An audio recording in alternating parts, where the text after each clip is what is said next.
Selamat malam Bapak Ibu sekalian yang dikasihi Tuhan. Pada malam hari ini kita masuk ke dalam subtema pembahasan kita terkait dengan panggilan dan makna hidup di dalam relasi keluarga. Ini adalah satu hal yang kita akan lihat di dalam dua teks Alkitab, tetapi lebih kepada Amsal pasal yang ke-31. Kemudian di dalam kitab Rut pasal 1-2 dan pasal 4 ayat 13 sampai dengan ayat yang ke-22. Tapi tentu kita tidak akan membaca seluruh ayat-ayatnya. Kita akan baca beberapa ayatnya saja. Mari kita terlebih dahulu meminta belas kasih Tuhan memimpin kita di dalam pemberitaan firman Tuhan. Bapa di dalam kerajaan sorga, terima kasih ya Tuhan. Di malam hari ini bersama-sama dengan umat kepunyaan Tuhan. Baik lansia, baik wanita, baik para bapak-bapak yang hadir di tempat ini bersama dengan anak-anak. Kami bersyukur karena di waktu ini kami bersama-sama belajar kebenaran firman Tuhan. Kembali disegarkan oleh kebenaran-Mu, mengingatkan kembali kami akan panggilan kami di hadapan Tuhan. Kami berdoa, biarlah Roh Kristus menyertai seluruh pemberitaan firman Tuhan pada malam hari ini. Biarlah hati kami kembali dikuatkan dan diteguhkan oleh firman-Mu. Dan oleh firman-Mu Tuhan kami kembali dituntun di dalam seluruh aspek hidup kami untuk memuliakan nama Tuhan. Pimpin sertai kami dalam pemberitaan firman pada malam hari ini. Dalam nama Yesus Kristus Tuhan kami berdoa. Amin. Mari kita membaca kitab Amsal pasal 31. Kita baca ayat 1 sampai dengan ayat yang ketiga. Kemudian kita loncat kepada ayat 10 sampai dengan ayat yang ke-31.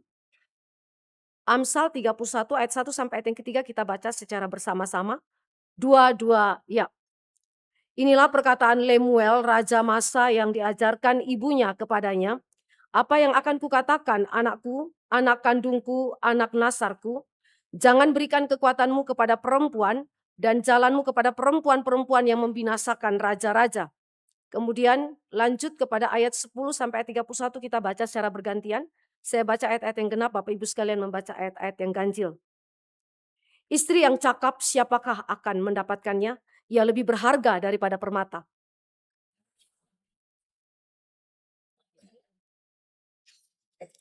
Ia berbuat baik kepada suaminya dan tidak berbuat jahat sepanjang umurnya.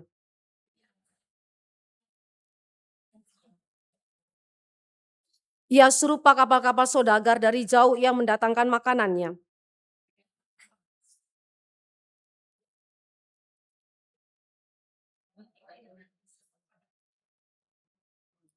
Ia membeli sebuah ladang yang diingininya dan dari hasil tangannya kebun anggur ditanaminya.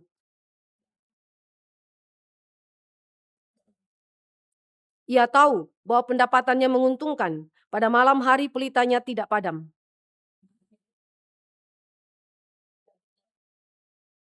Ia memberikan tangannya kepada yang tertindas, mengulurkan tangannya kepada yang miskin.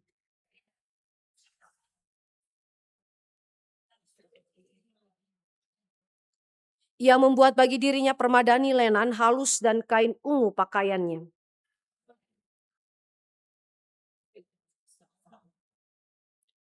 Ia membuat pakaian dari lenan dan menjualnya. Ia menyerahkan ikat pinggang kepada pedagang.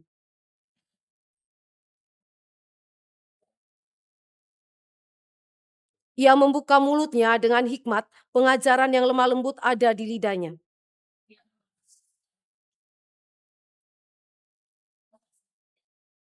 Anak-anaknya bangun dan menyebutnya berbahagia, pula suaminya memuji dia.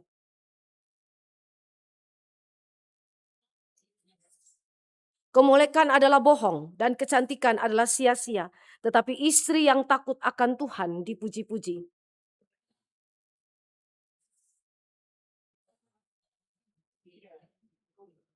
Demikian pembacaan firman Tuhan. Bapak Ibu yang dikasih oleh Tuhan Yesus Kristus, Amsal atau perumpamaan adalah pengajaran praktis yang diambil dari pengalaman hidup sehari-hari. Jadi Amsal adalah sesuatu yang dikemas, yang dibuat, didesain dari kehidupan keseharian, dari pengamatan keseharian. Jadi apa yang disampaikan di dalam Amsal adalah perkara-perkara yang sehari-hari Bapak Ibu dan saya hidupi. Nah, Amsal ketika kita membaca khusus di dalam pasal yang ke-31, kalau kita baca tadi dari ayat 1 sampai dengan ayat yang ketiga, Bapak Ibu dan saya akan menemukan di situ bahwa Amsal 31 berbicara mengenai karakter, berbicara mengenai cara hidup yang pantas bagi seorang istri yang agung dan bijaksana. Ini adalah sesuatu yang kalau kita memperhatikan, karakter ini adalah karakter yang dipuji-puji oleh Alkitab. Karakter ini adalah karakter yang begitu ideal. Dan bukan cuma itu saja, kalau kita baca lebih lanjut lagi, Amsal ini, pasal yang ke-31, adalah sesuatu yang merupakan nasihat bagi seorang laki-laki. Kalau kita baca di dalam ayat 1 sampai ayat yang ketiga tadi, kita menemukan ada sebuah nasihat dari ibunya Lemuel. Lemuel adalah raja Masa. Dan ini adalah nasihat seorang ibu kepada anak laki-lakinya untuk menentukan wanita yang pantas menjadi istri dengan karakteristik yang ideal tadi. Dan kalau saudara saya melihat hal ini, maka seolah-olah Alkitab mau mengatakan bahwa kalau cari perempuan, cari istri, carilah istri yang seperti itu. Carilah wanita yang sedemikian. Orang tua kalau mau menasihati kepada anak laki-lakinya, carilah istri, carilah wanita yang memiliki karakter yang demikian. Tetapi apakah hanya sebatas demikian? Apakah hanya sebatas dalam mencari istri atau menginginkan istri dengan karakter yang demikian? Tentu tidak. Tulisan daripada Amsal 31 ini berbicara mengenai karakter gereja sebagai mempelai wanita. Karakter gereja sebagai mempelai wanitanya Allah. Bagaimana karakter mempelai wanita? Tentu mempelai wanita yang adalah gereja itu berbicara mengenai laki-laki dan perempuan. Maka di dalam Amsal 31 kita menemukan prinsip-prinsip yang mana ini merupakan karakter hidup daripada anak-anak Tuhan, mempelai wanitanya Allah, mempelai wanitanya Kristus yaitu gereja Tuhan. Maka mari kita mulai melihat bagaimana prinsip-prinsip ini memimpin baik laki-laki, baik perempuan untuk kita boleh menghidupi kehidupan kita terutama di dalam relasi keluarga. Ada beberapa prinsip yang saudara dan saya akan pelajari di dalam konteks Amsal 31 dan saya akan perbandingkan dengan kitab Rut. Mari kita lihat bagian yang pertama di dalam slide kita. Karakter yang merupakan aspek penting di dalam relasi keluarga yang seharusnya dimiliki baik oleh laki-laki maupun perempuan, baik oleh suami maupun istri. Yang pertama itu adalah takut akan Allah. Kalau kita memperhatikan di dalam kalimat ayat yang ke-30, Amsal 31 ayat yang ke-30 di situ dikatakan, kemolekan adalah bohong dan kecantikan adalah sia-sia, tetapi istri yang takut akan Tuhan dipuji-puji. Bapak Ibu sekali lagi ini tidak hanya dilihat dari perspektif seorang istri, seorang wanita, tetapi lihatlah di dalam perspektif yang lebih luas, yaitu gereja sebagai mempelai Allah, mempelai Kristus yang juga harus memiliki prinsip yang sama. Takut akan Tuhan, apa yang dimaksudkan dengan takut akan Tuhan? Kalau kita mengingat di dalam Amsal 1 ayat yang ke-7, dan kemudian tadi ayat 30 dari pasal 31, kita menemukan satu statement yang begitu penting mulai daripada lembar pertama kitab Amsal. Takut akan Tuhan adalah permulaan pengetahuan atau hikmat. Permulaan pengetahuan atau hikmat.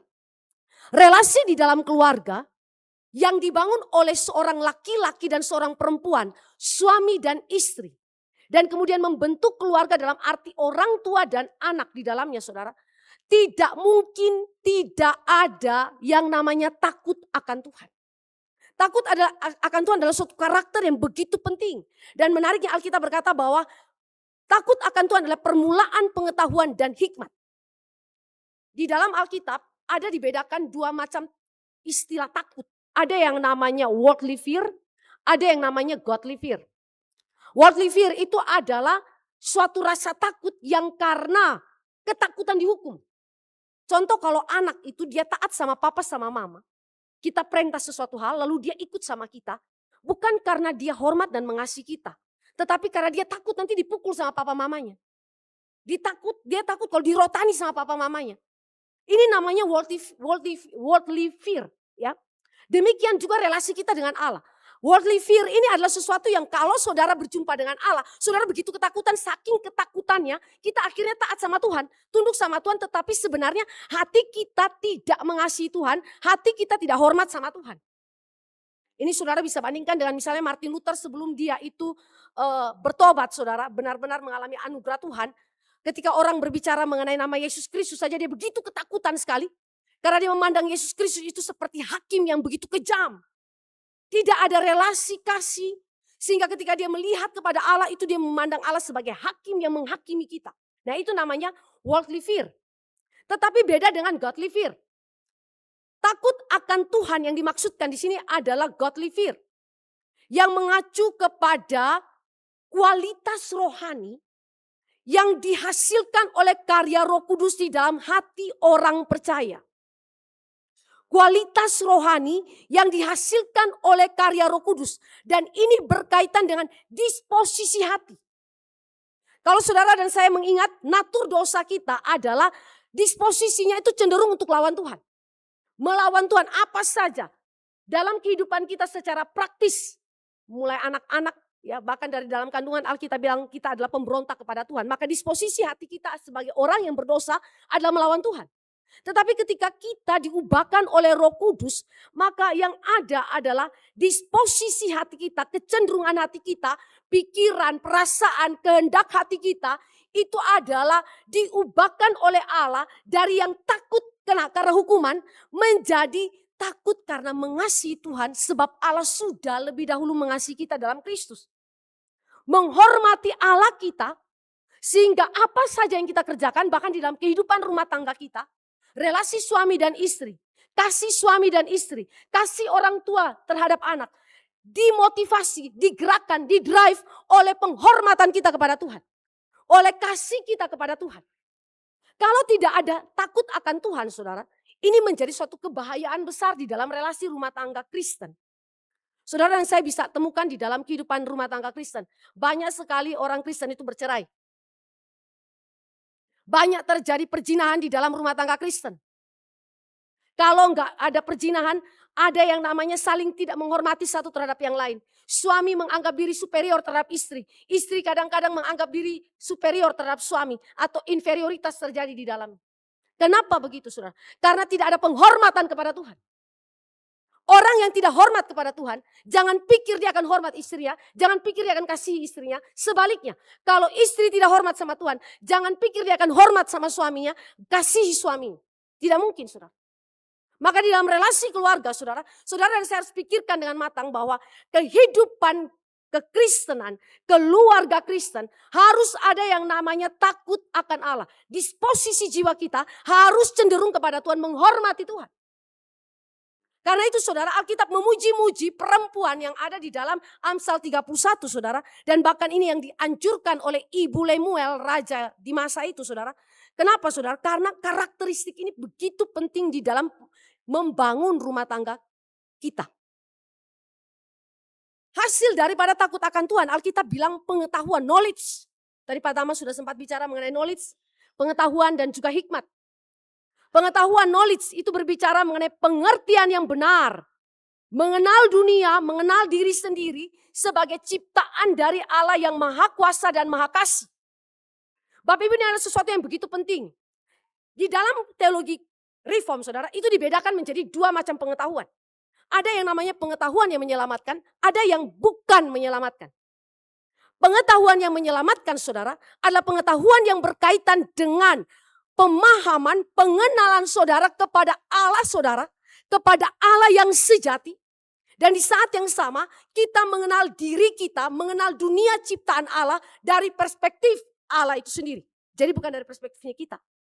Tetapi ada yang sejenis namanya pengetahuan yang bukan pengetahuan yang menyelamatkan. Contoh, ada ilmuwan yang ahli dalam bidang matematika. Ada ilmuwan yang ahli dalam bidang kimia. Bahkan mereka bukanlah orang Kristen, mungkin mereka adalah seorang ateis, seorang eksistensialis misalnya. Tetapi saudara, ketika mereka menggali, meneliti dan menemukan penemuan-penemuan yang besar itu, apakah mereka sujud sembah kepada Tuhan? Apakah mereka membawa hasil penelitian mereka dan menaruh itu di bawah kaki salibnya Tuhan Yesus dan sujud sembah Tuhan. Tuhan, terima kasih karena Engkau memberikan kepada kami rasio, memberikan kepada kami kuasa untuk dapat meneliti dan menghasilkan penelitian yang begitu luar biasa besar. Kami serahkan ini untuk kemuliaan nama Tuhan. Tidak. Ini yang namanya pengetahuan yang tidak menyelamatkan. Dia punya pengetahuan, dia punya knowledge. Tetapi dia tidak menghubungkan knowledge-nya dia dengan Tuhan. Sedangkan pengetahuan yang menyelamatkan adalah pengetahuan yang benar-benar mengenal siapa Allah yang sejati, mengenal diri, mengenal dunia ciptaan ini dengan benar sesuai dengan apa yang Allah firmankan kepada kita. Dan dengan demikian pengetahuan itu memimpin kita kepada hikmat. R.C. Sproul bilang begini, ada orang punya pengetahuan, tapi tidak tentu punya hikmat. Tetapi orang yang memiliki hikmat di dalam Tuhan, pasti punya pengetahuan. Ini adalah dua hal yang berkaitan. Maka Bapak Ibu yang dikasih oleh Tuhan Yesus Kristus, pengetahuan dan hikmat adalah dua hal yang tidak bisa diabaikan salah satunya. Ini seperti dua sisi mata uang yang saudara nggak bisa buang salah satunya. Orang yang memiliki pengetahuan yang menyelamatkan pasti punya hikmat. Orang yang punya hikmat dalam Tuhan pasti punya pengetahuan yang menyelamatkan. Karena itu Bapak Ibu, kalau suami dan istri punya jenis pengetahuan yang seperti ini, punya hikmat yang seperti ini, maka di dalam pengambilan keputusan-keputusan dalam hidup kita, contoh, cara mengelola keuangan dalam rumah tangga. Kasih persepuluhan tidak. Bagaimana memberikan janji iman. Itu perkara kecil ya. Tapi perhatikan, knowledge dan hikmat itu memegang peranan di dalam pengambilan keputusan. Satu kali ada cerita lah. Suami istri ketika memberikan janji iman. Bukan di sini ya Bapak Ibu ya. Ya tenang saja. Istri waktu tulis janji iman Bapak Ibu. Kecil sekali jumlahnya. Padahal mereka memiliki keuangan yang ya orang dari orang berada. Kecil sekali. Tapi begitu suami yang nulis janji iman. Besar. Habis itu istrinya ngomel-ngomel. Kok kenapa sih kasih begitu? Tapi suaminya punya pengertian yang luar biasa. Dia menjelaskan kepada istri kenapa dia memberikan itu. Interpretasi dia terhadap apa yang Tuhan Allah kehendaki. Lalu dia ambil keputusan, dia beri janji iman lebih besar. Dia ajar istri. Apa poinnya? Knowledge dan hikmat itu berkaitan. Suami dan istri ambil keputusan apa saja termasuk menyekolahkan anak, mendidik anak dengan cara bagaimanapun. Saudara itu menentukan pengetahuan saudara. Hikmat itu sangat-sangat menentukan di dalam setiap keputusan etis. Karena setiap hari hidup kita sebagai orang-orang percaya, saudara membuat keputusan, saudara membuat pilihan-pilihan. Dan pertanyaannya, apa yang mendasari saudara untuk mengambil keputusan? Apa yang menggerakkan kita untuk mengambil suatu pilihan? Kalau bukan pengetahuan dan hikmat yang mendrive kita. Maka orang yang takut akan Tuhan adalah orang yang terus-menerus belajar mengenal Allah. Belajar juga mengenal diri. Belajar mengenal dunia ciptaan Allah. Sehingga dia tidak sembarangan ambil keputusan. Tidak sembarangan memberikan keputusan-keputusan etis dalam kehidupannya. Sehingga di dalam hal ini saudara saya bisa lihat. Takut akan Tuhan adalah permulaan pengetahuan dan hikmat.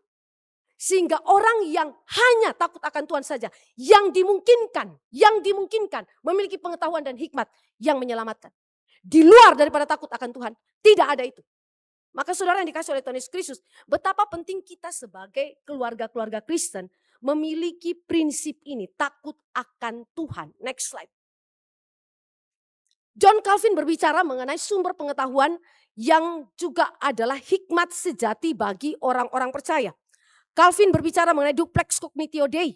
Yang tadi saya sudah katakan bahwa pengetahuan yang sejati, pengetahuan yang menyelamatkan adalah bersumber dari Allah. Dan karena itu mengenal Allah sejati dan mengenal diri. Ya. Kalau Bapak Ibu kenal Allah yang sejati, Calvin bilang, kalau kenal Allah sejati, pasti akan kenal siapa diri kita. Makin kenal diri kita, makin kita kenal Tuhan kita. Kenal diri sebagai orang berdosa. Kenal diri sebagai orang yang tidak sempurna. Kenal diri sebagai orang yang Tuhan kami itu orang-orang gagal. Kami adalah orang-orang yang benar-benar tidak berpengharapan. Hanya di dalam Tuhan saja kami memiliki pengharapan. Di dalam Kristus saja kami menemukan apa yang disebut dengan pengharapan sejati bagi umat Tuhan. Bapak Ibu yang dikasih oleh Tuhan Yesus Kristus, kenapa ini penting? Karena orang yang takut akan Tuhan adalah orang yang mengakui di hadapan Allah kegagalan dia, kebangkrutan rohani dia. Dia orang yang kalau kita katakan sesuai dengan pandangan daripada Martin Luther, kita itu pengemis-pengemis secara rohani di hadapan Tuhan. Kita orang-orang yang bangkrut secara rohani. Sehingga waktu kita membina rumah tangga kita, walaupun kita sudah punya takut akan Tuhan ya, walaupun Tuhan terus memperlengkapi kita dengan pengetahuan dan hikmat. Tapi di saat yang sama, dengan duplex cognitio Dei, mengenal Allah, mengenal diri dengan benar saudara. Kita sadar, kita nggak bisa bangun rumah tangga kita dengan kekuatan kita sendiri. Kita sadar kita nggak bisa sandar sama suami kita walaupun suami kita tuh orang percaya. Kita sadar kita nggak bisa sandar sama istri kita walaupun istri kita itu adalah orang yang sudah percaya. Kita hanya bisa sandar kepada Tuhan untuk membangun suatu relasi keluarga yang memuliakan nama Tuhan. Tidak bisa sandar kepada siapapun. Waktu Bapak Ibu dan saya membina rumah tangga. Saya bicara secara gamblang saja karena kita semua orang yang sudah pernah berkeluarga. Kecuali ada beberapa pemuda yang belum berkeluarga. Bapak Ibu dan saya akan menemukan, makin lama kita berkeluarga, 10 tahun, 5 tahun, 15 tahun, 20 tahun, 50 tahun menikah, saudara akan menemukan setiap pasangan punya kekurangan. Setuju? Setiap pasangan akan menyakiti dan memahitkan hati kita. Dan yang paling memahitkan adalah orang yang paling dekat, suami dan istri. Makin intensitas kita itu dengan dia makin dekat, makin juga gesekan itu begitu kencang. Maka di sini Bapak Ibu dan saya bisa lihat, ketika kita mengenal Allah, mengenal diri, disitulah kita dibentuk kerendahan hati kita. Di dalam Amsal 31, wanita ini yang merupakan karakter dari seorang wanita yang menggambarkan sekali lagi mempelai wanita daripada gereja ya yang Kristus itu tebus saudara. Adalah orang-orang yang sebenarnya tidak sempurna. Orang-orang yang gagal di hadapan Tuhan. Orang-orang yang berdosa di hadapan Tuhan. Sehingga dengan mengenal Allah membuat kita menyadari Tuhan, saya tidak bisa mempertahankan rumah tangga saya dengan kekuatan saya sendiri. Karena itu sekali lagi saya hanya bersandar kepada Tuhan. Saya hanya bergantung kepada Tuhan. Dan hanya Tuhan saja yang dapat menolong dan memulihkan rumah tangga saya. Atau memperbaikinya menjadi lebih indah di hadapan Tuhan. Maka sekali lagi, takut akan Allah akan selalu memimpin saudara dan saya kepada kerendahan hati di dalam membangun keluarga kita. Dan spiritus coram Deo, kita seringkali dengar ini adalah istilah daripada Martin Luther. Spiritus coram Deo berarti hidup di hadapan hadirat Allah. Setiap orang yang takut akan Tuhan, suami atau istri, orang tua atau anak saudara, mereka akan senantiasa sadar bahwa kami adalah orang-orang yang hidup di hadapan Tuhan. Dan itu berarti pikiran, perasaan, kehendak, perilaku, perkataan saya itu di hadapan Tuhan. Waktu Bapak Ibu marah sama pasangan. Waktu orang tua ngamuk sama anak. Karena mereka bersalah. Lalu kita secara spontan mengeluarkan kata-kata yang kasar. Kata-kata yang menyakitkan hati daripada pasangan kita atau anak kita. Atau anak kepada orang tua, bisa demikian. Saudara, saat itu orang yang takut akan Tuhan disadarkan jiwanya. Kamu di hadapan Tuhan. Bagaimana mungkin kamu memperlakukan keluargamu, suamimu, istrimu, anakmu, orang tuamu seperti itu. Maka orang yang takut akan Tuhan, dia akan bertelut di hadapan Tuhan. Dan dia akan menangisi dosanya dan dia mengatakan, Tuhan ampuni saya Tuhan, karena hari ini saya menyakiti hati pasangan saya. Ampuni Tuhan, karena hari ini saya keluarkan kata-kata yang begitu kasar kepada anak saya. Ampuni saya Tuhan. Sehingga tidak ada yang kita sebut sebagai self-righteousness. Tetapi karena spiritus coram Deo ini membuat masing-masing kita, suami dan istri sadar diri. Kita di hadapan Tuhan. Kita punya perilaku hidup, cara hidup kita. Semua pikiran, perasaan, kehendak kita di hadapan Tuhan. Maka sekali lagi, kekudusan keluarga kita terjaga. Karena apa? Karena engkau dan saya hidup di hadapan hadirat Allah. Berdasarkan takut akan Tuhan. Maka Bapak Ibu yang dikasih oleh Tuhan Yesus Kristus, karakter yang pertama yang dibicarakan di dalam konteks daripada Amsal 31, takut akan Allah, sebenarnya menghasilkan moral, etika hidup, ketaatan yang saleh, yang merupakan aplikasi praktis daripada pengetahuan atau pengenalan yang benar akan Allah dan kehendaknya. Bapak Ibu, ini adalah sesuatu yang begitu penting sekali dalam kehidupan Kristen. Sangat penting. Dan takut akan Allah mengasumsikan adanya relasi yang benar antara manusia dengan Allah di dalam keseluruhan hidupnya. Bapak Ibu kalau perhatikan, suami atau istri yang tidak kenal Allah, yang tidak takut akan Allah, yang tidak punya relasi yang benar dengan Allah, maka hidupnya adalah hidup yang berbenturan dengan Allah senantiasa. Dan itu menjadi perang dalam keluarga kita. Contoh ya, Bapak Ibu lihat keluarganya Lot. Keluarganya Lot adalah keluarga daripada Lot itu orang yang banyak tidak takut Tuhan. Istri gak takut Tuhan, 2 anak gak takut Tuhan. Tapi Lot takut Tuhan. Waktu mereka meresponi apa yang Tuhan perintahkan kepada mereka, apa yang terjadi? Tuhan bilang gak boleh toleh ke belakang. Tapi istri Lot toleh ke belakangnya.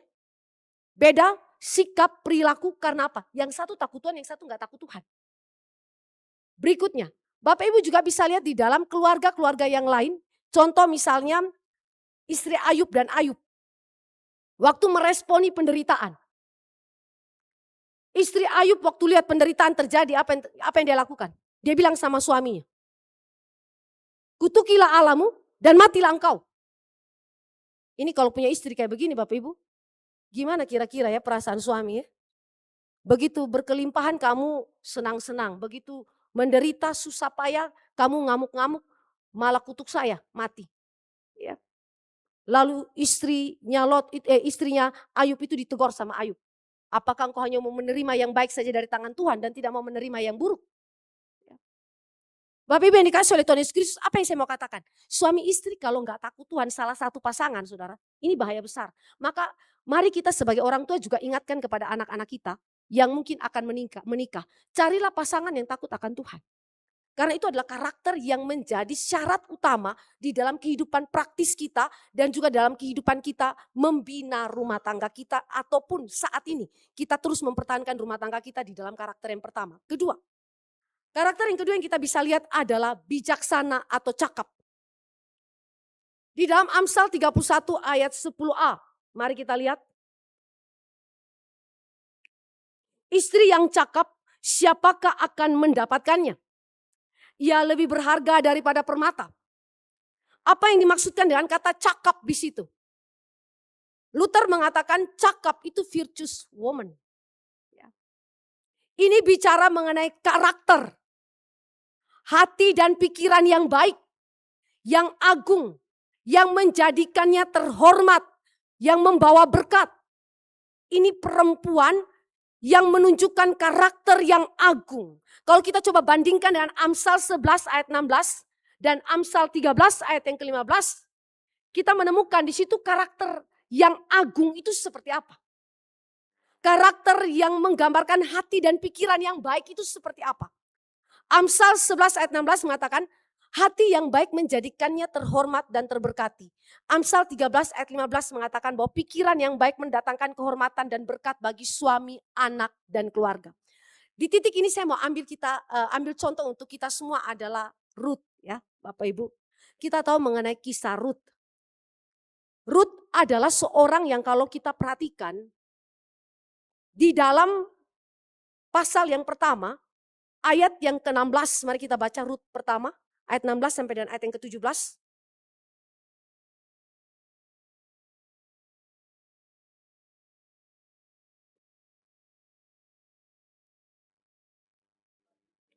Ruth yang pertama ayat 16 sampai 17. Saya bacakan bagi kita sekalian. Tetapi kata Ruth, janganlah desak aku meninggalkan engkau dan pulang dengan tidak mengikuti engkau. Sebab kemana engkau pergi, ke situ jugalah aku pergi. Dan di mana engkau bermalam, di situ jugalah aku bermalam. Bangsamu lah bangsaku dan Allahmu lah Allahku. Di mana engkau mati, aku pun mati. Di sana dan di sana. Dan di sanalah aku dikuburkan. Beginilah kiranya Tuhan menghukum aku, bahkan lebih lagi daripada itu jikalau sesuatu apapun memisahkan aku dari engkau selain daripada maut. Kalimat ini adalah kalimat yang menggambarkan bahwa Ruth adalah seorang yang takut akan Tuhan. Dan kata berpaut di situ, Ruth tetap berpaut padanya. Kata berpaut saudara di dalam bahasa Ibrani dabak. Dabak yang adalah ekspresi kesetiaan dan pengabdian total. Ekspresi kesetiaan dan pengabdian total kepada bukan saja Naomi, tetapi kepada Allahnya Naomi dan kepada bangsanya Naomi yaitu Israel. Maka di sini Bapak Ibu dan saya bisa memperhatikan bahwa Rut menunjukkan karakter. Menunjukkan karakter takut akan Tuhan, tetapi sekaligus cakap. Wanita ini wanita yang baik.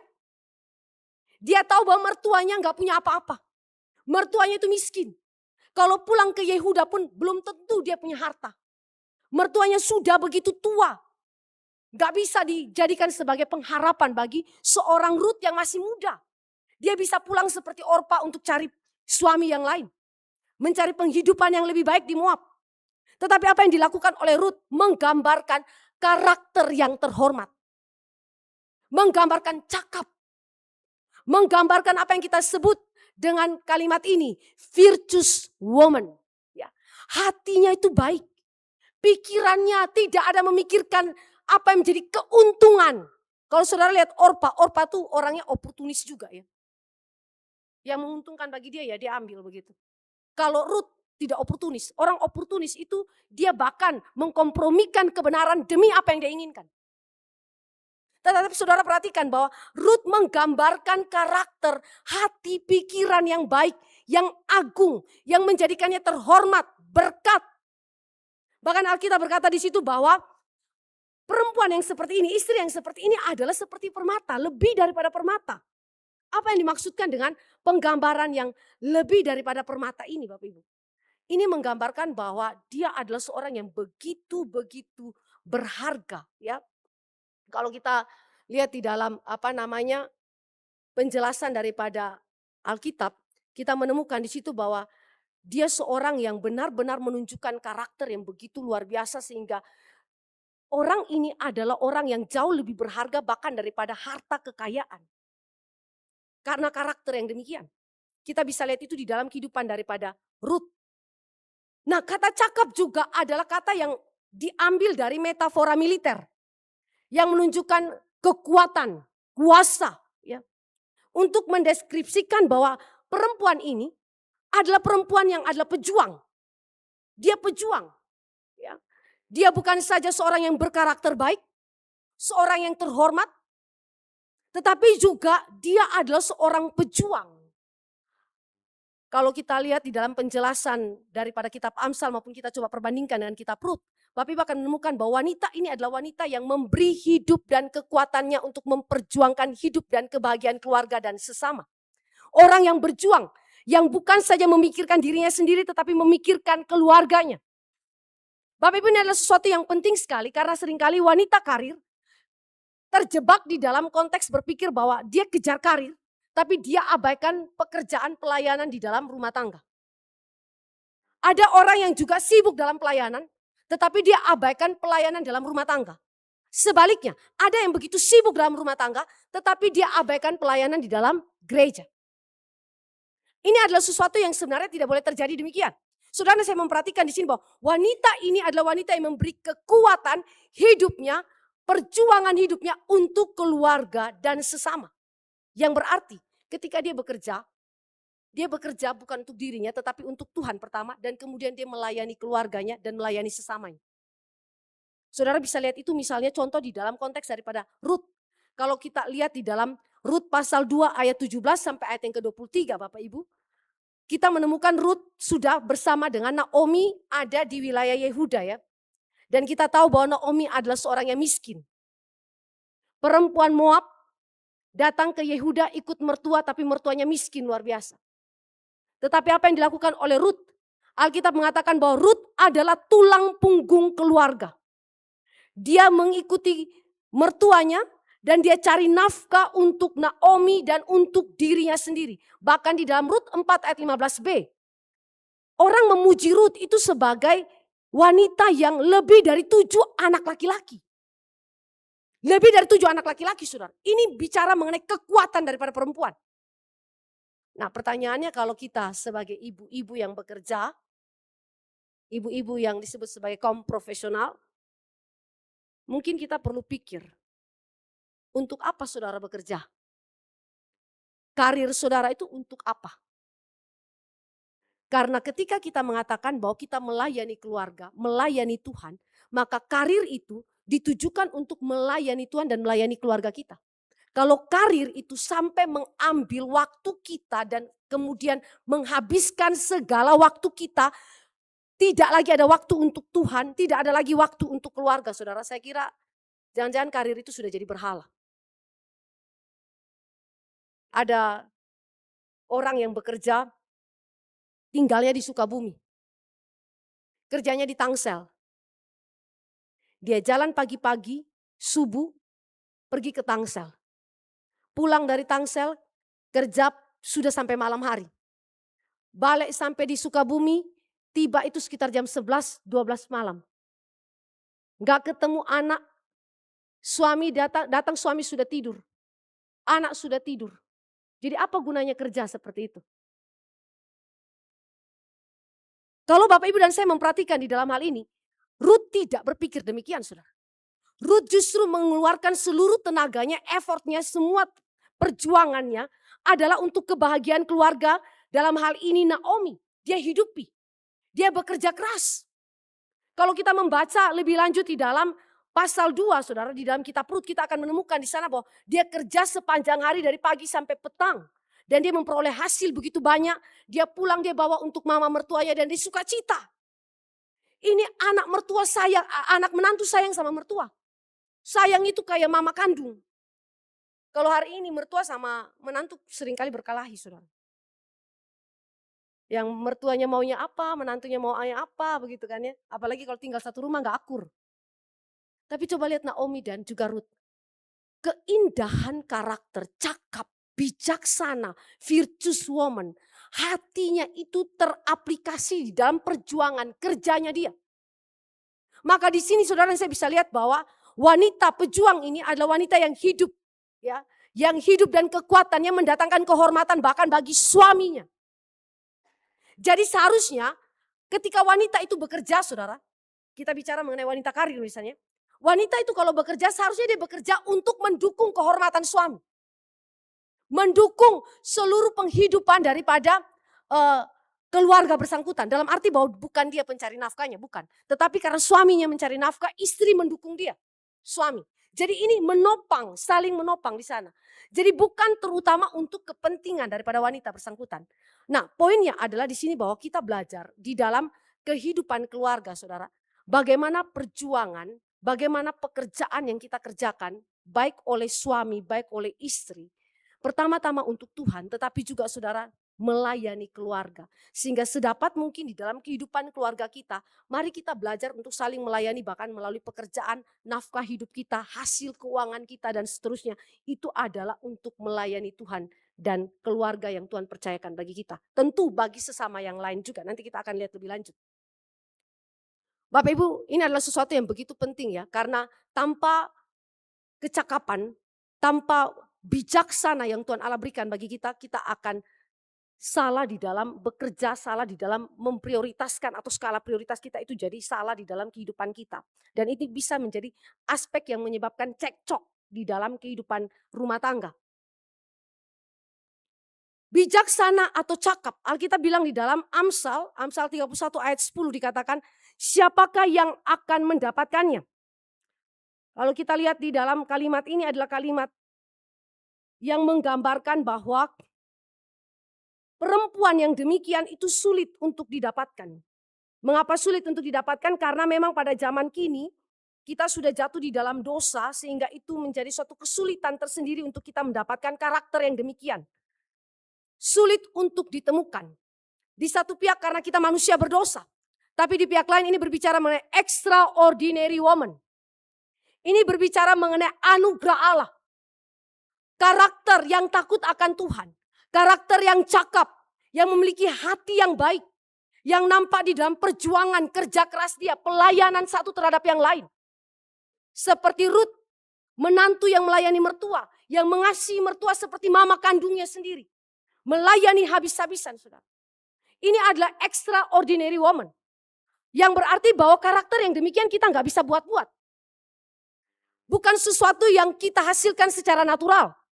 Tetapi ini adalah pekerjaan Roh Allah di dalam kehidupan daripada setiap kita yang adalah umat tebusan Tuhan. Baik laki-laki, baik perempuan. Kalau kita memperhatikan di dalam konteks Amsal 31 ayat 1 sampai dengan ayat yang ke-9, di situ kan ada perbandingan antara perempuan yang baik dan perempuan yang tidak baik, perilaku hidup yang baik dan perilaku hidup yang tidak baik.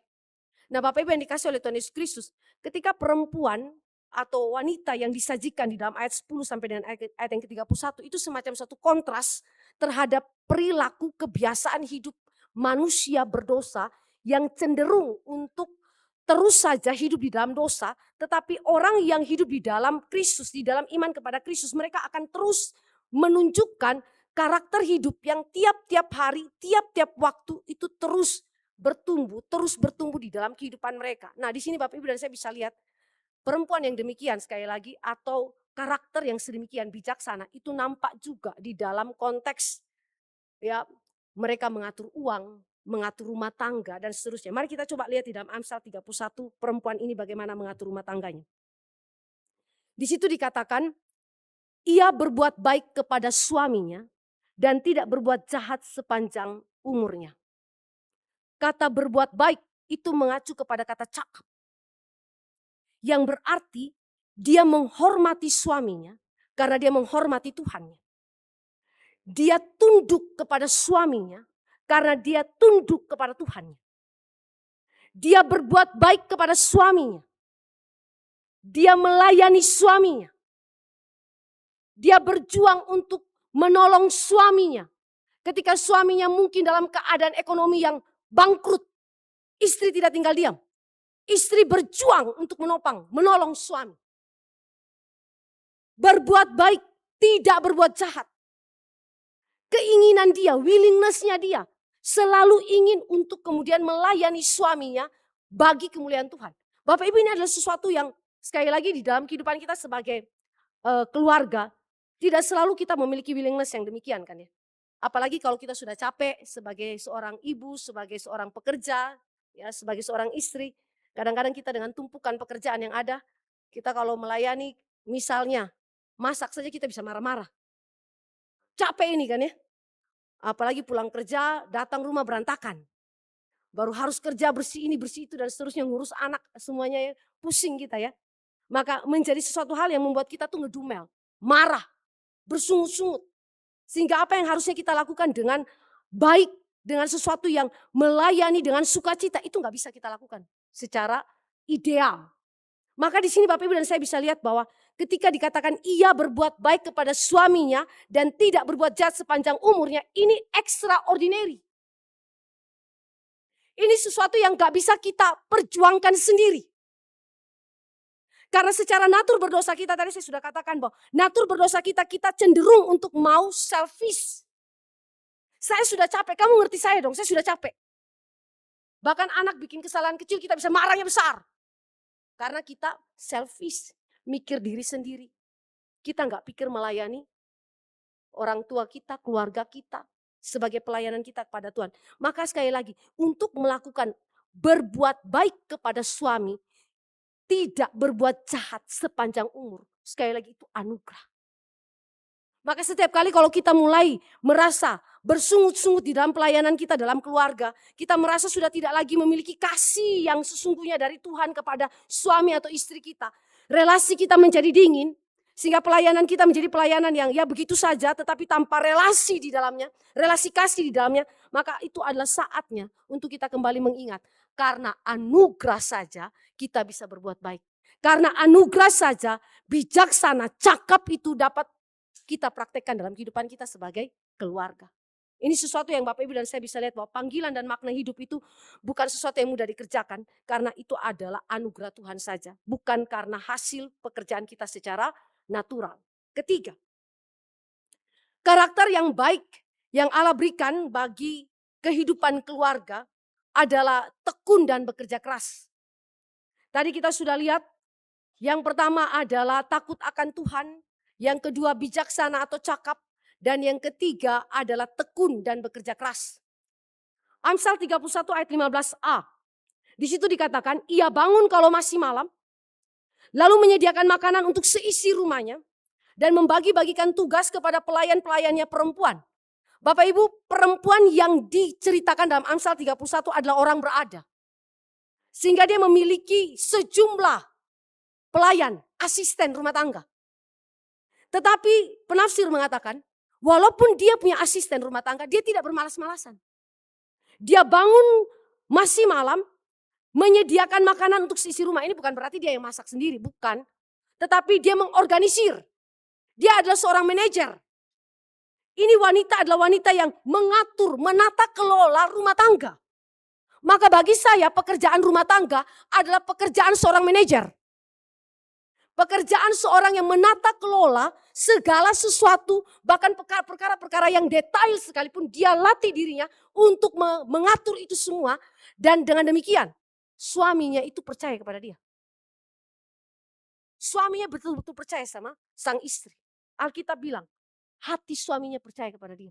Karena dia adalah seorang manajer. Seorang yang menata kelola. Bahkan di dalam urusan waktu. Bapak Ibu, suami saya itu seringkali ingatkan saya soal waktu. Suami saya ini, dia urusan waktu itu Bapak Ibu, kalau dia bilang jam 10, jam 10. Kalau lewat dari jam 10, dia marah. Gak mau tuh dia. Suatu kali kami ke pesta. Jadi orang yang undang kami, bilang begini, Bu Grace, nanti kita ketemu jam 10 ya Bu Grace. Toto kami sudah siap mau jalan ke lokasi pesta, dia ganti jam. Dia bilang jam 10.30. Sedang kami sudah di parkir, tempat parkir lokasi pesta. Suami saya yang on time, dia bilang ini orang di mana? Jadi dia tunggu di mobil. Sambil tunggu dia pikir-pikir ini orang kok lama kali. Dia bilang itu keluarga yang yang pesta atau siapa dia? Kok dia undang kita, dia datang terlambat. Habis itu tunggu. Lewat dari jam kan. Akhirnya Pak Tama suami saya, Bapak Ibu sudah tahu lah ya. Dia bilang begini, kamu turun pergi sama ibu-ibu itu masuk ke tempat pesta, saya pulang. Beneran dia pulang. Saya ditinggal sendiri dengan ibu-ibu untuk ikut pesta. Ya Bapak Ibu urusan waktu ya Bapak Ibu ya. Dan itu bukan cuma dalam urusan keluarga, dalam pelayanan juga begitu. Satu kali kami masih di PRI ya Bapak Ibu ya, PRI Depok. Itu kan PA itu saya ingat jam 7 malam. Sudah kita tunggu persiapan firman, tahu-tahu jemaat nggak datang karena hujan. Tunggu sampai jam 8 malam nggak datang jemaat. Jadi tinggal kami berdua. Terus apa yang kami berdua lakukan? Pak Tama bilang saya sudah lapar, kita keluar cari makan. Terus saya bilang gini, gimana kalau nanti jemaat datang? Sudah terserah mereka. Mereka mau kemana terserah, kunci. Kunci gereja, jalan. Bapak Ibu urusan waktu, Bapak Ibu. Itu urusan yang bagi saya sesuatu yang penting. Dan menurut saya banyak dilatih sama suami saya. Walaupun papa saya itu polisi ya Bapak Ibu. Dia sudah latih kami dari kecil. Kalau mau ikut papa, sekolah saya antar, jam 7 saya bilang berangkat. Kalau lewat dari jam 7, saya tinggal kamu. Jalan kaki ke sekolah. Memang dari kami keluarga sudah begitu. Nah datang ke dalam keluarga suami saya juga begitu ya Bapak Ibu. Tapi waktu baca Amsal, saya lebih tertegur lagi. Wah ternyata ini perempuan luar biasa ya. Perempuan yang benar-benar dia punya pengorbanan diri luar biasa. Self-sacrifice. Orang yang tekun bekerja adalah orang yang memiliki spirit self-sacrifice. Seperti Kristus. Ketika dia melayani mempelai wanita yaitu gerejanya. Dia self-sacrifice. Dia mengorbankan dirinya. Bukan saja dia menembus dari kekekalan masuk ke dalam sejarah kehidupan manusia. Tetapi dia berkorban. Dia memberi dirinya, memberi hidupnya. Mati bagi saudara dan saya dan bangkit untuk menyelamatkan kita mempelai wanita yang buruk rupa. Demikian juga setiap umat tebusan Kristus. Yang adalah mempelai gereja Tuhan. Mempelai Kristus. Saudara dan saya perlu yang namanya self-sacrifice. Di dalam pelayanan kepada satu terhadap yang lain, suami terhadap istri, orang tua terhadap anak, atau anak terhadap orang tua, saudara. Harus ada yang namanya self-sacrifice. Mulai daripada pengaturan waktu. Mulai daripada mengatur segala sesuatu yang ada di sekeliling kita. Yang kelihatannya sederhana, kelihatannya detail-detail yang kecil. Tetapi Alkitab berkata, barang siapa setia di dalam perkara-perkara yang kecil, dia pun akan setia dalam perkara yang besar. Tetapi kalau dia tidak setia dalam perkara kecil, Allah berkata, dia pun tidak setia dalam perkara yang besar. Maka di dalam konteks ini, mengatur waktu, mengatur pekerjaan secara efisien, baik di dalam maupun di luar rumah, bekerja keras dengan sukacita dan kerelaan, itu adalah sesuatu yang disebut dengan menata kelola. Manajer, pekerjaan penata kelolaan yang terjadi mulai di dalam rumah tangga kita. Saudara bisa bayangkan ya, orang tua bisa datang terlambat ke gereja tapi dia bilang sama anaknya begini, kalau kamu mau pelayanan jangan terlambat. Double standar ya. Tapi kalau papa mama datang terlambat, gak masalah. Aneh ya, ini double standar saudara. Maka yang seperti ini saudara, ditegur sama Tuhan. Di mana self-sacrifice-nya kita? Mengatur waktu secara efisien, pekerjaan secara efisien. Dengan cara demikian, Bapak Ibu sadar atau tidak, anak-anak belajar dari kita. Kalau orang tuanya adalah seorang manajer yang biasa mengatur hal-hal detail di dalam rumah tangganya, anak akan ikut kita saudara. Tapi kalau orang tuanya tidak biasa menata kelola perkara-perkara sederhana bahkan di dalam rumah tangganya, besok anaknya akan tiru hal yang demikian. Jadi kita mencetak generasi yang macam apa? Tekun dan bekerja keras. Kita lihat di dalam ayat yang ke-25. Pakaiannya adalah kekuatan dan kemuliaan. Ia tertawa tentang hari depan. Bapak Ibu, ia tertawa akan hari depan, ini bukan berarti dia menganggap enteng hari depan. Tetapi ini berbicara mengenai memiliki hikmat dalam perencanaan masa depan. Seorang wanita yang disodorkan di sini adalah seorang pekerja keras, tetapi juga seorang perencana masa depan yang baik. Dia menetapkan tujuan yang akan dicapai di masa depan. Dan memperlengkapi diri dengan kerja keras dan karakter yang mulia untuk mempersiapkan hari depan dan mencapai tujuannya sehingga dia tidak bermalas-malasan di dalam kehidupannya. Bapak Ibu yang dikasih oleh Tuhan Yesus Kristus, orang yang dapat merencanakan masa depannya sesuai dengan firman Tuhan, tentu ini tidak sama dengan dia mengatakan bahwa dia pasti mengetahui masa depan, tentu tidak. Tetapi belajar merencanakan masa depan menurut pimpinan firman, saudara. Ini adalah sesuatu yang begitu penting. Mengapa? Karena kita berhadapan dengan suatu situasi zaman yang begitu sukar. Bapak Ibu dan saya berhadapan dengan teknologi yang menawarkan begitu banyaknya hal yang bisa saja membawa kita itu bias tujuan, bias perencanaan, bias banyak hal. Tetapi ketika kita menenggelamkan diri kita di dalam firman, firman membentuk arah dan tujuan kita, membentuk perencanaannya kita. Bahkan ketika saudara merencanakan anak kita akan sekolah di mana, anak kita bekerja seperti apa, anak kita berumah tangga seperti apa, itu dibentuk dengan presa posisi saudara, pengetahuan saudara, knowledge saudara tentang firman. Orang yang tidak dibentuk oleh firman di dalam presa posisi dia, ketika dia menginginkan anaknya sekolah saudara, atau memberikan suatu pendidikan yang tinggi, universitas yang terbaik, tentu itu kita ingin jika kita punya keuangan yang cukup kita boleh beri itu kepada anak. Tetapi goalnya saudara, goalnya itu bukan kepada kemuliaan Tuhan, tetapi goalnya adalah untuk apa? Untuk mengekspos diri, ya, untuk memuaskan keinginan diri sendiri. Nah ini adalah sesuatu yang bermasalah begitu. Tetapi kalau kita mengenal Tuhan dan mengenal kehendak Tuhan, merancangkan masa depan anak-anak, merancangkan masa depan keluarga, merancangkan suatu bisnis di dalam kehidupan kita. Kita belajar untuk bertekuk lutut lebih dahulu kepada Tuhan dan mendoakan Tuhan, apakah Tuhan menghendaki saya mengerjakan ini dan itu.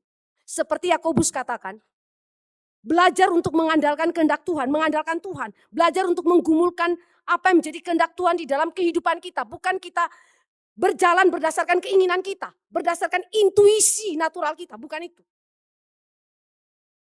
Maka di sini Bapak Ibu dan saya bisa lihat bahwa di dalam membina rumah tangga, membangun relasi satu terhadap yang lain, itu pun saudara dan saya dipimpin oleh kebenaran firman. Sehingga perencanaan masa depan adalah sesuatu yang sekali lagi diarahkan berdasarkan kebenaran firman. Perencanaan masa depan juga berbicara mengenai kemampuan antisipasi untuk kesukaran-kesukaran yang mungkin terjadi di masa depan. Ya, kalau Bapak Ibu dan saya memperhatikan di dalam ayat yang ke-21, di situ dikatakan, Ia tidak takut kepada salju untuk seisi rumahnya, karena seluruh isi rumahnya berpakaian rangkap. Saudara, salju di Palestina itu tidak selalu terjadi. Tetapi ada waktunya. Pasti akan juga terjadi, walaupun tidak selalu demikian. Tetapi sebelum itu terjadi, wanita ini sudah mempersiapkan apa yang perlu bagi keluarganya untuk kondisi-kondisi yang sukar itu. Di dalam pimpinan firman, Bapak Ibu dan saya bisa lihat bahwa ada kepekaan-kepekaan yang Tuhan Allah berikan kepada kita untuk mengantisipasi kesukaran-kesukaran yang mungkin terjadi di dalam keluarga kita. Misalnya, di dalam Bapak Ibu berbisnis, Bapak Ibu dan saya bisa mengantisipasi, dalam kondisi misalnya sekarang dolar lagi naik 18.000. Ya, itu kan sesuatu yang mengerikan ya. Ada kondisi kesukaran yang mungkin kita alami dalam bisnis kita. Ada kesukaran-kesukaran tertentu terjadi di sana. Mengantisipasinya, sekali lagi, ini adalah kemampuan antisipasi yang Tuhan Allah berikan ketika saudara dan saya belajar untuk menggumulkan apa yang terjadi di dalam bisnis kita dengan kehendak Tuhan. Apa yang terjadi di dalam konteks-konteks kesukaran yang tadi saya contohkan. Rupiah naik dan seterusnya. Bagaimana kita mengantisipasinya. Saudara, ini semua ada di dalam anugerah Tuhan tentunya, kepekaan-kepekaan yang demikian. Makin saudara bergumul dengan kehendak Tuhan, makin Allah memberikan kepekaan kepada kita apa yang menjadi antisipasi untuk kesukaran yang kita alami. Bahkan saudara, itu di dalam urusan percekcokan dalam keluarga kita, di dalam urusan konflik orang tua dan anak dan seterusnya. Di dalam bergumul dengan kehendak Tuhan, di situ Tuhan akan berikan kita kepekaan bagaimana mengantisipasi keadaan-keadaan yang demikian. Dan itu bisa menjadi sesuatu hal yang baik untuk kita punya rumah tangga, keluarga itu berjalan lebih baik lagi. Nah, maka di sini Bapak Ibu dan saya bisa lihat bahwa perempuan ini adalah perempuan yang benar-benar memiliki kapasitas yang begitu baik. Wanita yang benar-benar memikirkan bukan cuma hari ini tetapi masa depan, termasuk dalam hal mengelola keuangan dengan jujur, benar, dan bagi kesejahteraan keluarga dan sesama. Seringkali dalam rumah tangga, suami tidak jujur tentang uang kepada istri. Atau sebaliknya, istri tidak jujur kepada suami. Apalagi suami istri seperti Ananias dan Safira sepakat untuk tidak jujur kepada Tuhan. Ini sesuatu yang berbahaya. Tetapi wanita ini digambarkan perempuan yang mampu mengelola keuangan dalam rumah tangga. Makanya tadi dia bilang, dia mampu antisipasi, dia tahu keuangan berapa, dia kelola keuangan itu. Bahkan di dalam teks Amsal 31, dia kembangkan menjadi bisnis domestik. Bahkan menjangkau kepada relasi yang lebih luas. Ya, itu kehebatan daripada wanita ini.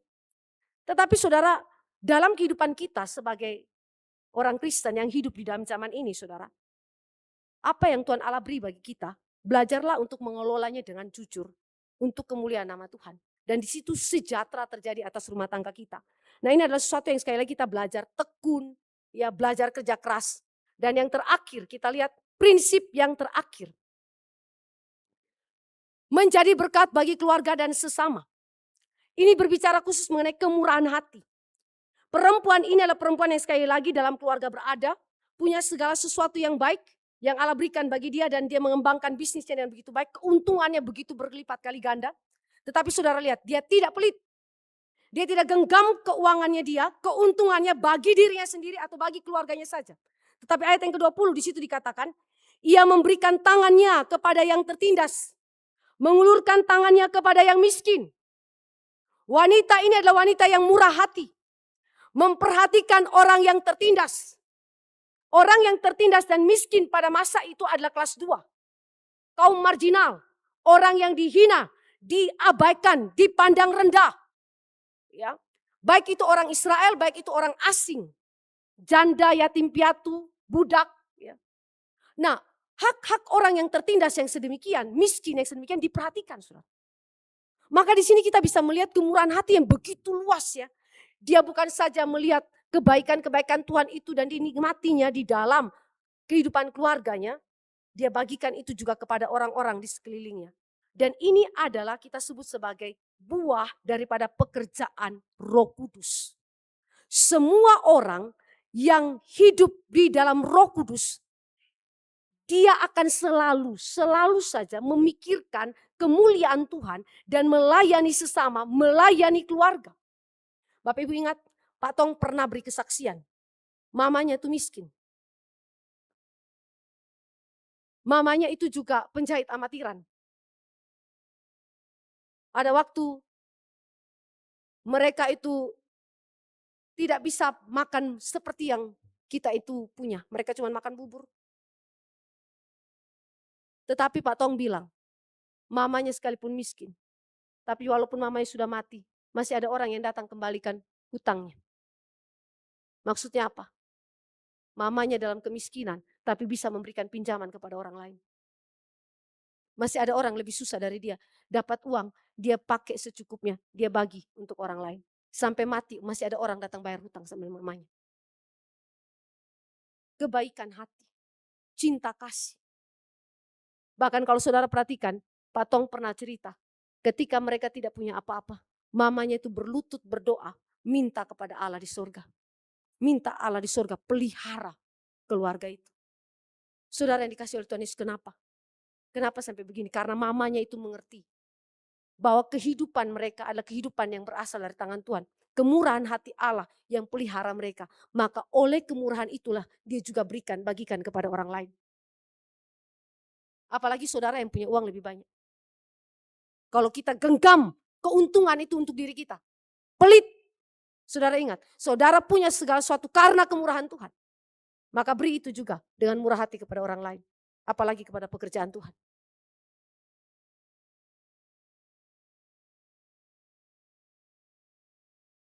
Perempuan yang demikian, saudara. Bukan saja seorang perempuan yang murah hati, tetapi dia adalah perempuan yang memiliki pengajaran.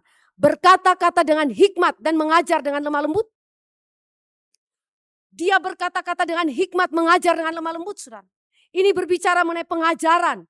Dia bukan saja menjadi seorang yang menjadi berkat di tengah-tengah keluarga, tetapi dia mengajar firman. Mengajar kepada orang lain dengan lemah lembut. Dan karena itu dia membawa kehormatan bagi suaminya. Suaminya punya reputasi. Suaminya punya kesuksesan. Itu karena istrinya bisa jadi berkat. Bapak Ibu kalau di dalam pelayanan, suami seringkali bisa menjadi berkat. Itu bukan karena suami itu sendiri. Tapi karena ada istri, ada anak-anak yang mendukung dia. Sebaliknya kalau istri berhasil, itu bukan karena istri saja. Karena ada suami dan anak-anak yang juga menopang. Maka di sini Bapak Ibu dan saya bisa lihat. Kehormatan suami itu terjadi oleh karena istrinya. Ini kan sesuai dengan firman Tuhan kan. Alkitab bilang apa? Kepala daripada Kristus adalah Allah. Kepala daripada istri adalah suami. Kepala dari suami adalah Kristus. Maka kalau suami itu dihormati saudara, itu karena istrinya benar-benar hidup takut akan Tuhan. Tapi kalau saudara perhatikan, bayangkan kalau suami punya istri kayak istri Lot. Mau duduk di pintu gerbang pun malu saudara. Mau bicara apa? Maka dalam kehidupan rumah tangga betapa penting relasi rumah tangga ini dibangun di dalam takut akan Tuhan. Sehingga relasi satu terhadap yang lain itu dipererat. Bukan dipererat karena kehebatan masing-masing orang, bukan. Tetapi karena kasih Kristus itu menguasai kita. Saling melayani, saling menghormati. Karena kita lebih dahulu menghormati Tuhan kita yang telah mengasihi kita dan yang telah berkorban bagi kita di dalam Kristus. Saya tutup khotbah saya hari ini dengan satu cerita sejarah tentang Susana Wesley. Mungkin bisa ditampilkan.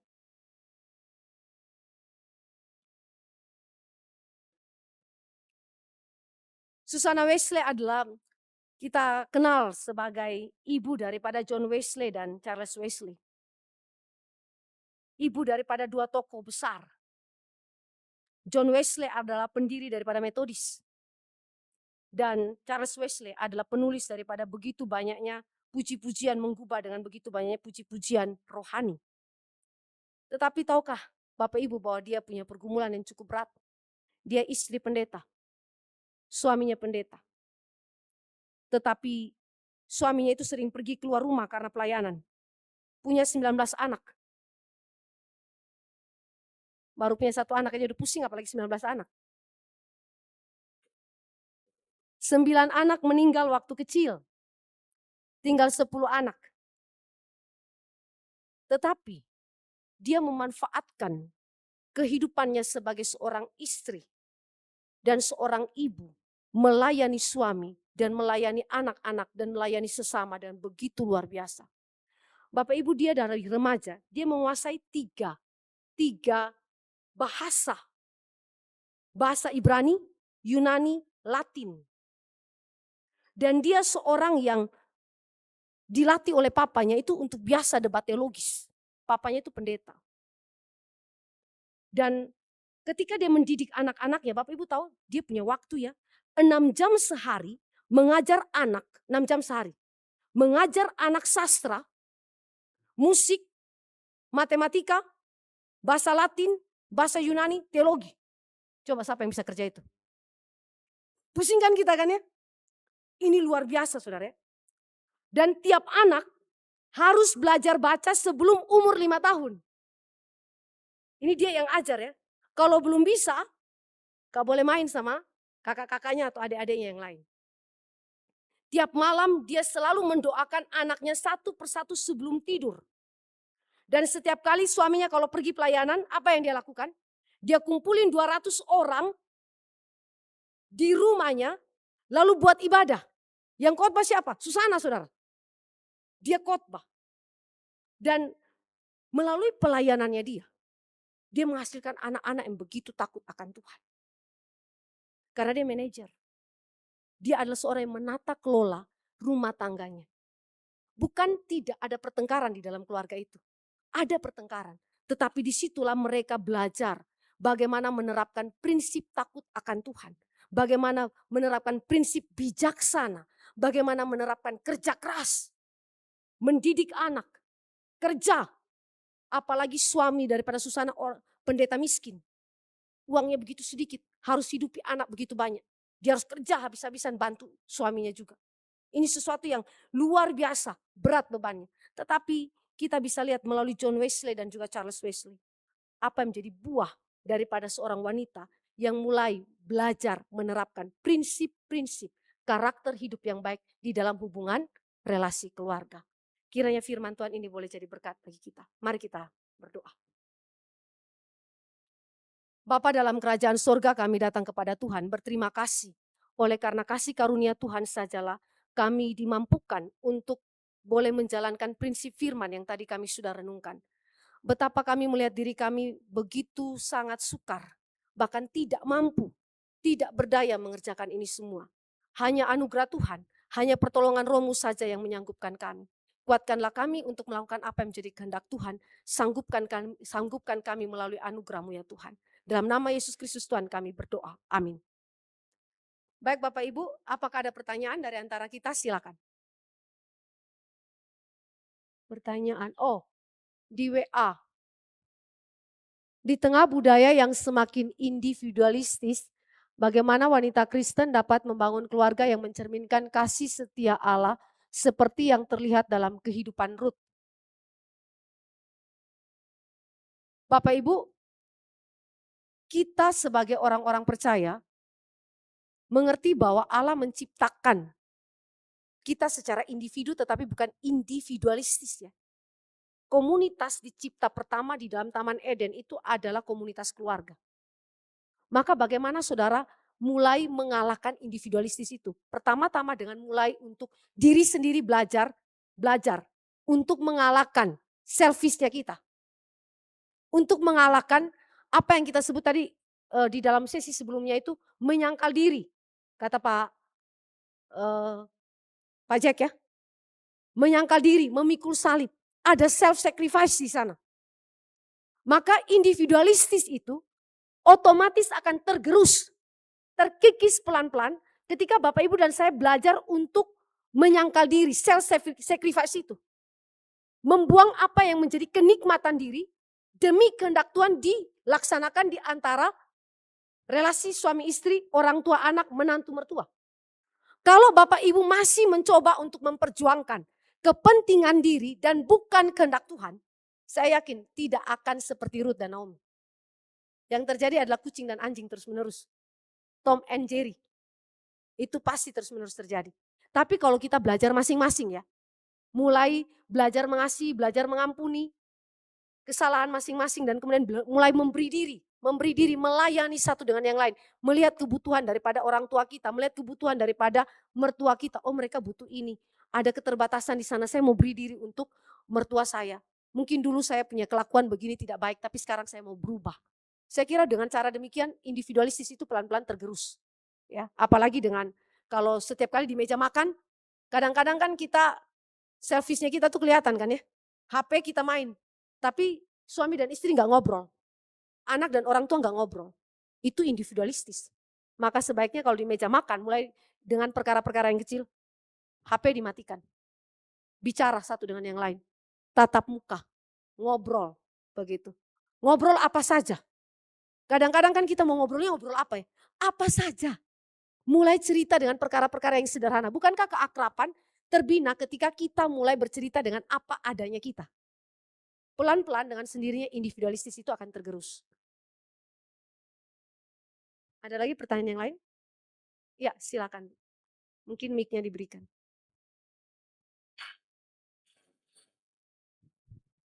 Terima kasih, saya Sylvia dari Bandung. Tadi mendengar firman Tuhan sungguh sangat bagus ya, maksudnya orang yang takut akan Tuhan tadi ya, bijaksana, berhikmat gitu. Nah tapi seringkali mungkin pasangan Kristen juga ya Bu ya, ternyata tidak seperti itu gitu ya, mungkin tidak cakap mengelola rumah tangga, keuangan ya, mungkin di dalam kelemahan suami dan istri gitu, dan orang yang percaya gitu. Apakah memang hal itu berarti bahwa tadi salah satu atau kedua-duanya itu tidak takut akan Tuhan, atau memang mungkin ada hal-hal yang tidak terlatih gitu ya, sehingga banyak tadi ya, ternyata suami mungkin juga tidak cakap di dalam tanggung jawabnya, istri tidak cakap dalam tanggung jawabnya. Nah itu bagaimana Bu? Ya, Terima kasih. baik. Bapak Ibu kita semua itu datang dari latar belakang masing-masing. Dan cara menata kelola keuangan kita seringkali itu kita tiru daripada orang tua kita atau keluarga kita. Maka kita butuh yang namanya komunitas gereja untuk menolong kita, mengajar kita, melatih kita bagaimana cara menata kelola keuangan kita. Salah satu contoh premarital counseling di pusat. Itu salah satu materi yang diajarkan adalah menata kelola keuangan. Karena kadang-kadang kan orang yang mau menikah ini pasangan masing-masing ini juga nggak ngerti. Begitu, karena mungkin di dalam keluarganya orang tuanya juga tidak terlalu mengerti. Bahwa mereka dari tradisi Kristen, iya, tapi tidak tentu mengerti itu. Maka misalnya tadi saya ambil contoh di dalam GRI Pusat itu kan ada yang namanya premarital counseling. Di salah satu daripada materinya adalah cara menata kelola keuangan. Nah maka di dalam hal ini ketika suami atau istri kurang di dalam pengetahuan akan hal itu, gereja hadir sebagai komunitas untuk melatih, memberikan knowledge. Karena sekali lagi, untuk saudara mengelola keuangan bergantung kepada apa? Knowledge kan ya. Knowledge bukan knowledge yang tadi saya katakan ada dua pembedaan kan ya. Knowledge yang berkaitan dengan firman. Yang menuntun kita mengelola keuangan kita dengan tepat dan benar. Clear ya Bu ya? Apakah saya menjawab? Jadi di dalam hal ini butuh latihan dari dalam hal ini gereja membantu kita menata kelola itu. Ya. Komunitas yang Tuhan pakai. Jadi berarti untuk memulai pernikahan itu ya memang tadi ya Bu ya, berarti perlu di dalam kelas selain pemahaman firman juga hal-hal praktikal seperti keuangan, mungkin pendidikan dan lain-lain gitu ya, pembekalan. Sehingga mungkin itu juga ke depannya bisa menjadi bekal juga bagi pasangan suami istri itu ya. Baik, betul setuju Bu. Kasih. Ya. Ada lagi satu pertanyaan lagi. Amsal 31 menekankan bahwa wanita yang takut akan Tuhan patut dipuji. Di tengah budaya yang sering mengukur nilai seseorang dari produktivitas, penampilan, atau pencapaian, bagaimana kita membangun identitas yang berakar pada takut akan Tuhan. Saya kira tadi di dalam sesi-sesi sebelumnya Bapak Ibu bisa menyimpulkan ya, identitas kita itu tidak ditentukan oleh apa kata budaya, konstruksi budaya, atau pencapaian-pencapaian tertentu. Apakah itu jabatan kita, atau pencapaian dalam pelayanan kita dan seterusnya. Maka bagi saya, yang persoalan utama adalah di mana fondasi identitas kita. Pertanyaan ini lebih tepatnya pertanyaan yang mau menanyakan apa yang menjadi dasar identitas kita? Apa fondasi identitas kita? Kalau fondasi identitas kita diletakkan kepada takut akan Tuhan, berdasarkan seperti penjelasan tadi, maka kita tidak perlu merasa minder, merasa inferior, hanya karena rekan kita yang lain punya achievement tertentu, atau membandingkan diri kita dengan suami kita bahkan, antar suami istri bisa jadi terjadi kecemburuan satu terhadap yang lain juga bisa demikian. Gak perlu seperti itu, karena identitas kita itu diletakkan kepada Allah kita yang memanggil kita untuk mengerjakan tanggung jawab kita. Kalau Bapak Ibu dipanggil dalam hal ini dengan multi posisi yang tadi seperti yang Pak Tama jelaskan, kerjakan itu. Kerjakan itu. Berikan yang maksimal bagi Tuhan di situ. Satu kali saya pernah bicara dengan salah satu mahasiswa praktek di cabang yang lain, tapi kebetulan dia datang berkunjung di tempat kami. Dia mengeluh tentang pelayanan dan seterusnya, sepertinya kok dia setelah selesai praktek kan dia berlanjut begitu kan di cabang bersangkutan, tapi kok sepertinya pelayanan yang dipercayakan kepada dia begitu kecil. Lalu saya bilang sama mahasiswa ini, saya bilang begini, jadikan pelayanan yang kecil itu sebagai hal yang terbaik bagi Tuhan. Jangan bandingkan dengan orang lain. Pelayanan yang kecil itu buat yang the best di situ. Habis-habisan di situ. Dan ternyata Tuhan pakai dia hari ini jauh lebih baik. Dan di luar dugaan dia, pekerjaan Tuhan, pelayanan Tuhan, Tuhan percayakan terus bagi dia. Mulai daripada perkara yang kecil. Kenapa sampai seperti itu dia berpikir? Karena identitas diri, krisis identitas.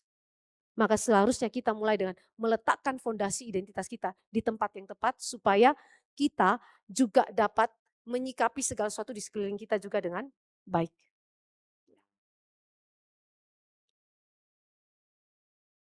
Oke, baik, saya selesai sampai di sini Bapak Ibu. Saya kembalikan kepada MC.